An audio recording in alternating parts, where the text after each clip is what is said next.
What's up, y'all, man? This is the most hated champions, man. Top 10 most hated champions, man. If y'all haven't already, man, please subscribe, man. Turn on that notification bell if you're new, man.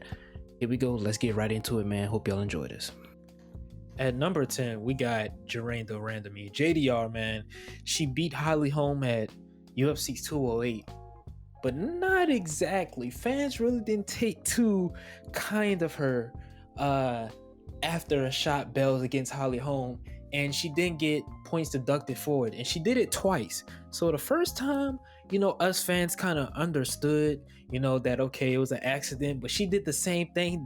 At the end of the very next round, she did the same thing, and no points were deducted, and she only won by a point on the scorecards to become, the first woman's featherweight champion at 145 pounds. But if she would have got deducted for one of those punches, it would have, both of them, she would have lost the fight. So she really wasn't champ in our eyes.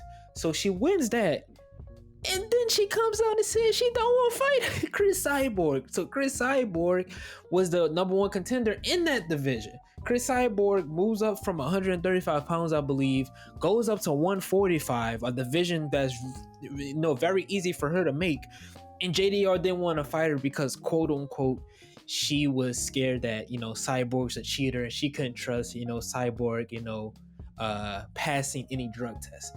So, the UFC stripped her, and, Chris Cyborg fought for the belt. She ultimately won. And that's that. Us fans and me personally, I really didn't take kind to JDR doing this. So JDR comes in at number 10, man. Coming in at number 9 is the beast incarnate, Brock Lesnar. Brock Lesnar, man. He was so freaking hated. And I think half of it was that this dude can't make the transition from WWE. He's big, but we haven't seen him fight in a real MMA fight. Can he do this? Can he do that? In his debut, he showed that he can.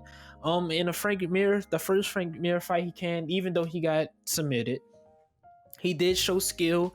Brock Lesnar was a very good collegiate wrestler and high school wrestler. He didn't just, he didn't transition over to MMA right out of college. He saw a different way in professional wrestling, in the entertainment side of wrestling. So he went that route. And then when he came into the UFC, when he beat Randy Couture and then beat Frank Mir, he beat Shane Carter. When he was beating these dudes, many people didn't like him, and the other half of it was many people didn't like him because they didn't see anyone who can beat him. Brock could wrestle. He had a great takedown defense, power, immense power. His cardio was up there. He had some very good cardio. So many people thought, man, who can beat this dude? And then Fedor at that time there was a heavy amount of talks that Fedor would cross over to the UFC, into the heavyweight division, and fight Brock Lesnar. And many fans were so pumped because they wanted to see Brock Lesnar lose so bad. MMA fans could not fathom at that time that a guy from entertainment wrestling, professional entertainment wrestling, crossed over to MMA and won a world heavyweight championship in such a short amount of time. They couldn't fathom that. So they were just like, yes, Fedor is going to come over. He's going to beat him. And sadly, that never happened. Fedor didn't even sign with the UFC. Oh, crap. I hit the shit out of my desk. He didn't even sign with the UFC. So that just made fans even angry because they were like, Fedor, why didn't you do it? So Brock Lesnar coming in at number 9, they didn't like. At number 8, we have TJ Dillashaw. Now, you're probably wondering, why did I put TJ Dillashaw so low?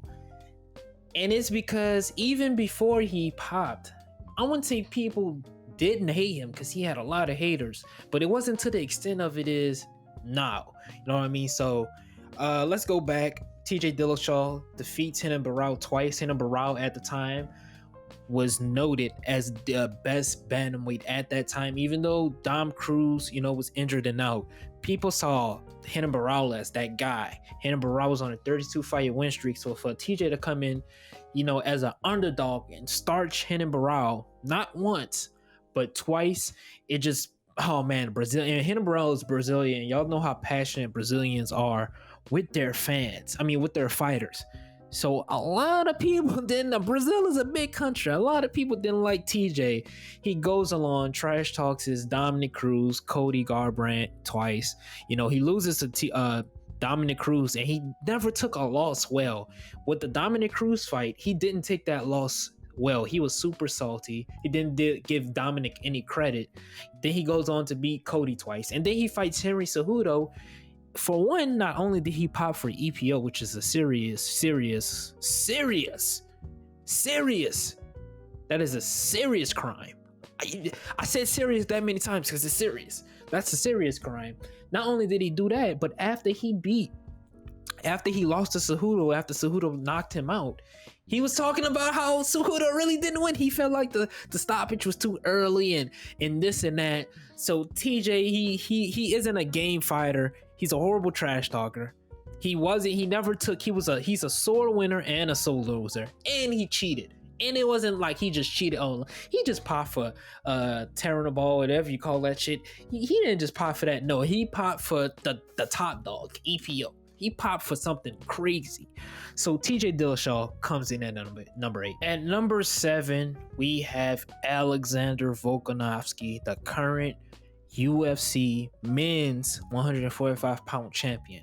And it's not like people hate Alexander Volkanovski for his personality or because he's a horrible fighter or he's a boring fighter. It's quite opposite.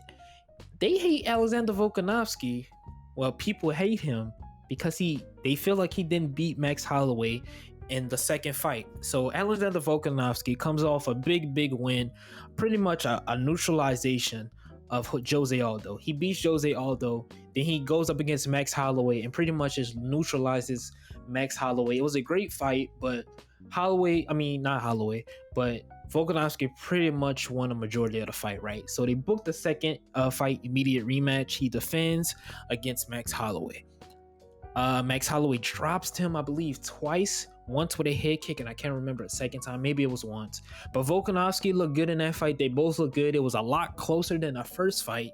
But many people think Alexander Volkanovski actually lost.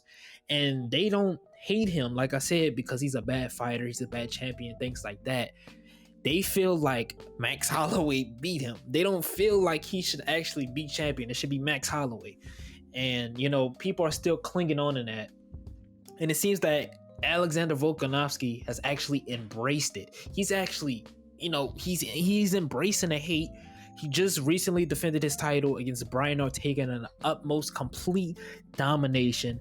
Outside of that third round, which is probably the most exciting round that I've seen in the past, I'd say 2 to 3 years. That round and the second round for Charles Oliveira, that whole fight. But the first 2 rounds for Charles Oliveira and Michael Chandler. So that is crazy that people just hate him because they think he lost to Max Holloway. But I had to put him on here because he's pretty hated. All right, let's be honest. Alexander Volkanovski is pretty hated, so he comes in at number 7. At number 6, we have the man himself, the man of the hour, and it's too sweet to be sour, Mr. Chael P. Sonnen.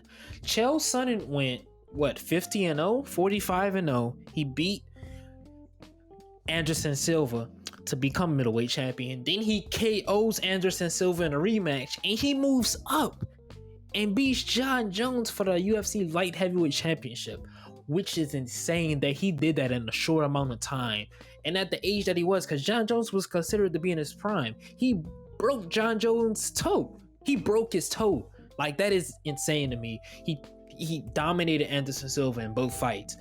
And people hated Chael Sonnen because he's Chael P. Sonnen. They hate him. They hated him because they wanted to be like him. They didn't like his trash talk. They especially didn't like the fact that he was trash talking Anderson Silva, who was considered one of the nicest champions at the time. Anderson Silva was a nice guy. He really didn't talk too much trash. And Chael Sonnen just came in there berating him. And he didn't even respect Chael after he beat Anderson Silva twice and moved up and beat Jon Jones and broke his toe. They didn't even respect Chael Sonnen. I respect Chael Sonnen as an undefeated champion. I do respect him.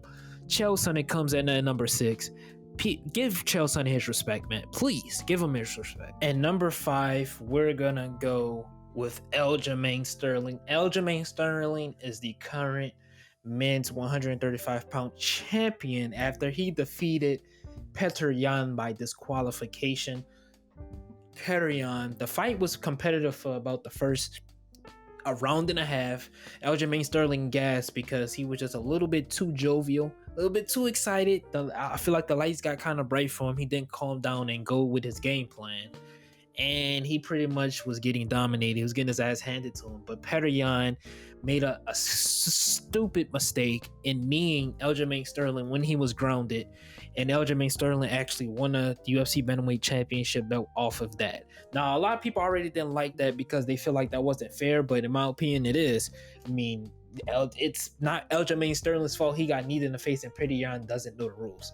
But a lot of people call Aljamain Sterling an actor and things like this and things like that. So that's part of it. And another part of it is Aljamain Sterling got an actual, because after that surgery, you're going to have to take 2 months off before you even can do light sparring. So really 4 months to get back into where he was, that is not enough time, especially going up against a guy who's literally training to KO you and obliterate you. That's not enough time, and people hate Aljamain because he's going along with the act of him being an actor and champion and things like that. People seriously do not like Aljamain Sterling, and he can post something positive and people are going to be in his comments, you're not the real champ, you're a fake champ, paper champ, Petr Yan champ.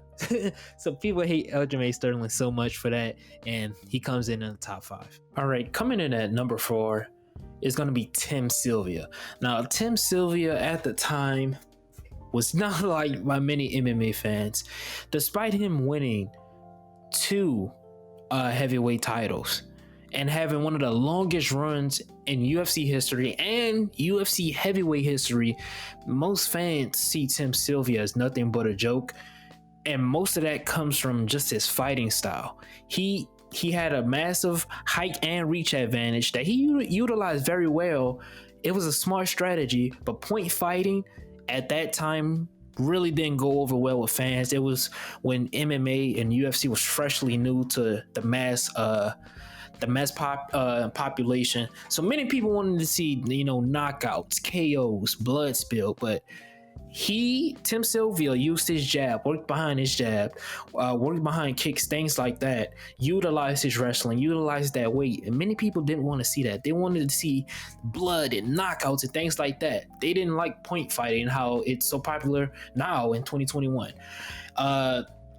He's beaten people like Andrei Arlovski, Randy Couture, and Antonio Nogueira.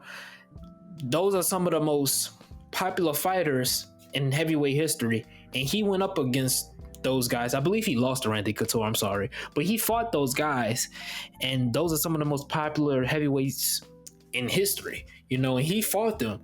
But not too many people like him. Like I said, they don't like him. But there's always one thing for sure that you can say about Tim Sylvia. While many fans considered Pride's heavyweight division to be where, the true contenders was at, Pride at the time was, let's be honest, it was bigger than the UFC. They had, real talent over there.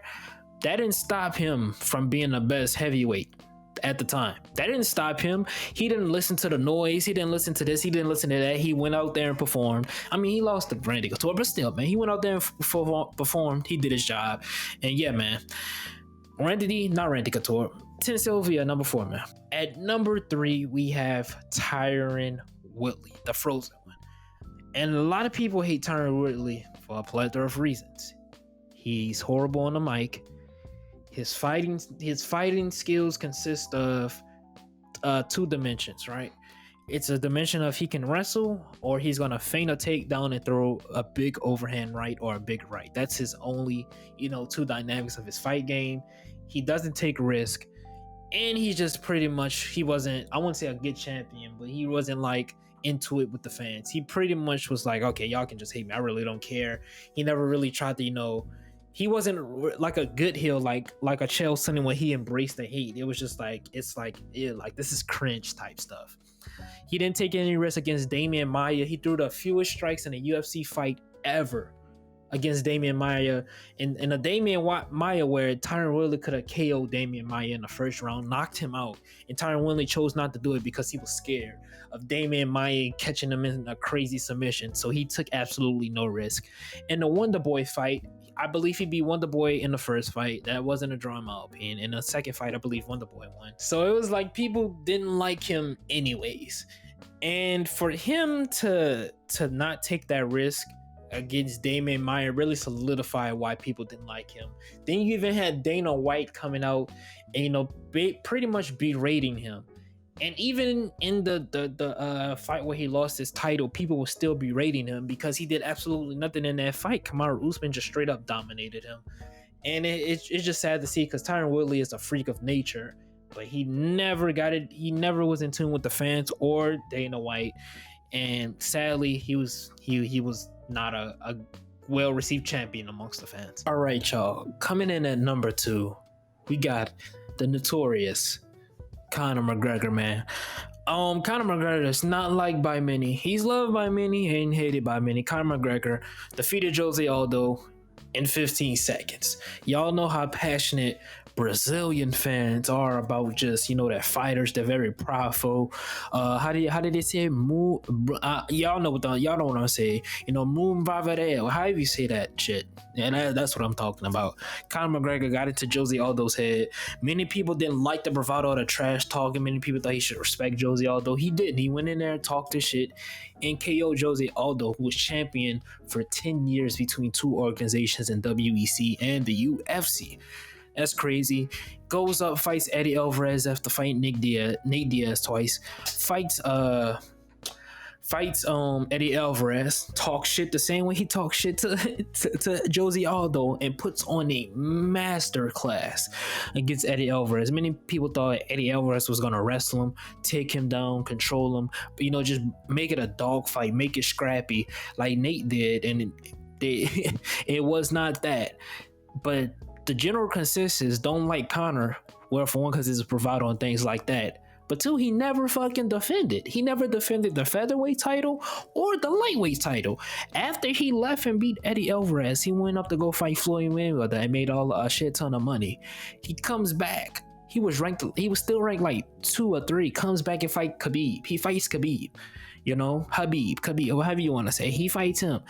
And then he comes back and he did very good for a man who was drunk and didn't really, whose mind wasn't focused on fighting. He did pretty good, if we've been honest. I think he did